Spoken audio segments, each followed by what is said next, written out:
Hello and welcome to the Toffee Blues, your source for all things Everton. Welcome to another news video. Pretty big one today, if we get straight into things. If you see me looking over here, that's just because that's where I've got the news and why I'm going to have a few stats for what we talk about a little bit later on in the news video.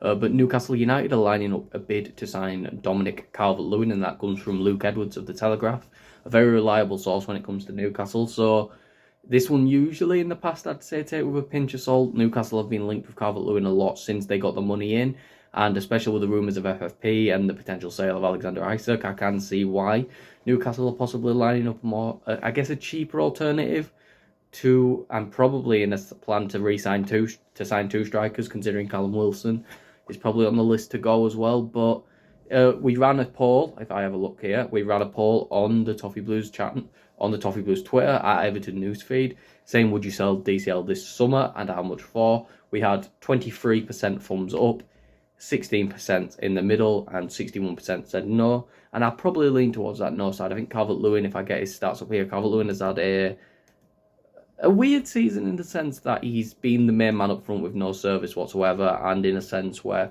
it's been a lot of his work, a lot of his leading the line, and I think he's done that quite impressively. I think you've seen a notable improvement in him as a technician on the ball, a notable improvement of him in holding the ball and bringing others into play. I don't think the inconsistency of our wingers at times has helped. All the players behind him with Decore, our second most reliable goal scorer, but 7 goals, 2 assists this season with an XG of around 13. So underperforming his XG by 6, but at the same time, all the raw statistics are there, the defensive work rate, the aerials, one where he's in the top 5% of all strikers in Europe, with around, I think it was 5 aerials won per game. If I have a little look here, it's around 5.7 aerials won per game. Again, huge numbers for a striker, and especially in our mould, where a lot of Everton's plays similar to that, crossing the ball into the box, getting it to the striker. I think that's a very important factor, and I do think a full season without injuries, which I get is impossible with Calvert-Lewin, but, I think he made 32 appearances around there, and if we check here, 26 of those are starts, an improvement on his best season since the Ancelotti season. If we can get those games started to above 30, we could really see an improvement in Calvert-Lewin's goal scoring record to around that 15 that we hope for.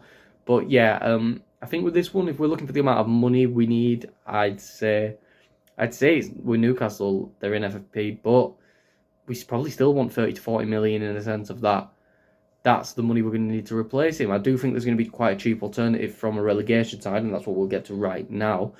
But I think with money like this, I think you need to put your foot down with Calvert-Lewin, and you need to say, this is how much. I think this is something the club needs to do in general. We need to put our foot down with signings and say, this is how much money we want. If you're not going to give us this much money, unlucky. And I do know there's FFP problems, but I think they will be solved more with a player like Onana or Brownthwaite than someone like Calvert-Lewin.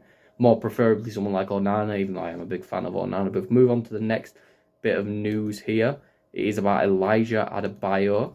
And it's that, the club are very interested in Elijah Adebayo. Sean Dyche is a big admirer of him and sees him as a key addition to his plans.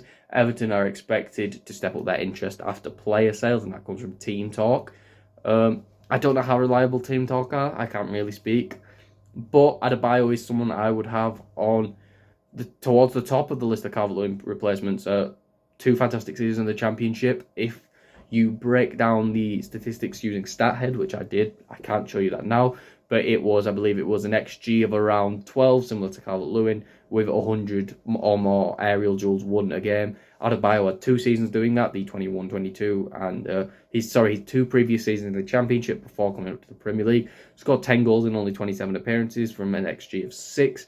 So yeah, massively overperforming his XG, but also that is a sign of a good striker, someone who can overperform their XG. It's the sign of the best strikers, to be honest with you. I'm not saying Adebayo can be that, but I don't know what his valuation from Luton is. They've gone down. I can imagine there may be a relegation release clause in there, but also I don't know how recently Adebayo signed a contract. But I'd say around probably 20 million is probably enough to get Adebayo in any case. But I think there will be a lot of interest from teams like West Ham and teams that are probably above us in the league and more suitable to sign him. But I think Adebayo would be a fantastic signing, and 73.7% of Everton fans agree with that notion. Moving on next to, if the scroll wants to work, is Everton are interested in Galatasaray defender Davinson Sanchez. Fulham and West Ham are also interested in the Colombian.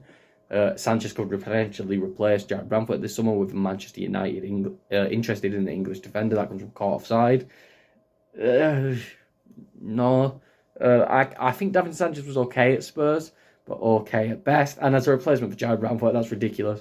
And 61% of Everton fans agree with me that signing Davinson Sanchez as a replacement for Jared Bamford is ridiculous, especially when there's talented young centre-backs like Taylor Howard-Bellis, Jacob Greaves available in the lower divisions, who we could probably sign for a decent fee. And considering we might get a minimum, seems to be 80 million for Jared Bamford, if we get 80 million, I think we can spare 25, 30 million to spend on a centre-back, even if a lot of that is instalment based. I also do think it's one thing to take into account that I do think the Beto money is due this season.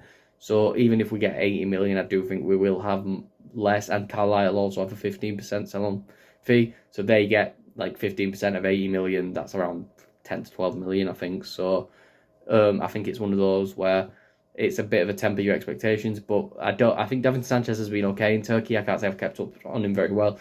But at Tottenham, he had his moments. He had his moments where he could be very good, but he was also very error-prone at times. And I think the last thing this Everton defence needs, that has been so sturdy, and I think it was the fifth best defence in the league, maybe the fourth best defence in the league, with so many clean sheets, is we need that stability at the back, and that's what we built so many wins off. Bringing in someone like Davinson Sanchez, who has one or two errors in him, even though the ability as a defender is there, I just don't think that's a very smart move by the club. And as a backup, maybe, but I don't think as a starting centre-back, I just don't think someone like Davinson Sanchez is the person that's going to help Everton maintain a good record defensively.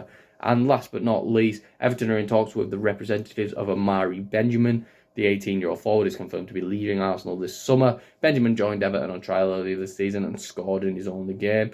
That comes from the Gooner fanzine, Arsenal magazine. But yeah, again, I don't know much about Amari Benjamin. But again, scored in his only appearance. The Arsenal Academy is very talented in bringing through players that end up getting first-team football. So I do think it would be a good idea to bring him in. I can imagine the fee would be cheap anyway. And if he scored in his only appearance, I do think it's a smart move. I think the Academy needs more quality. I think the Academy needs more players that have a path to the first team. And being a forward anyway, I think Amari Benjamin probably has a pretty clear line through to the first team if he's a talented player. So I think this is a smart move. Bulk up the Academy, bulk up the youth that could be coming through, and then we may see more young players utilised by Sean Dyche next season if the Academy is able to improve. But that is all for me. If you did enjoy this video, please make sure to like and subscribe. Follow us on Twitter at Everton Newsfeed, and follow me on Twitter at Callum 3. And we'll see you all for the next video. Goodbye, everyone.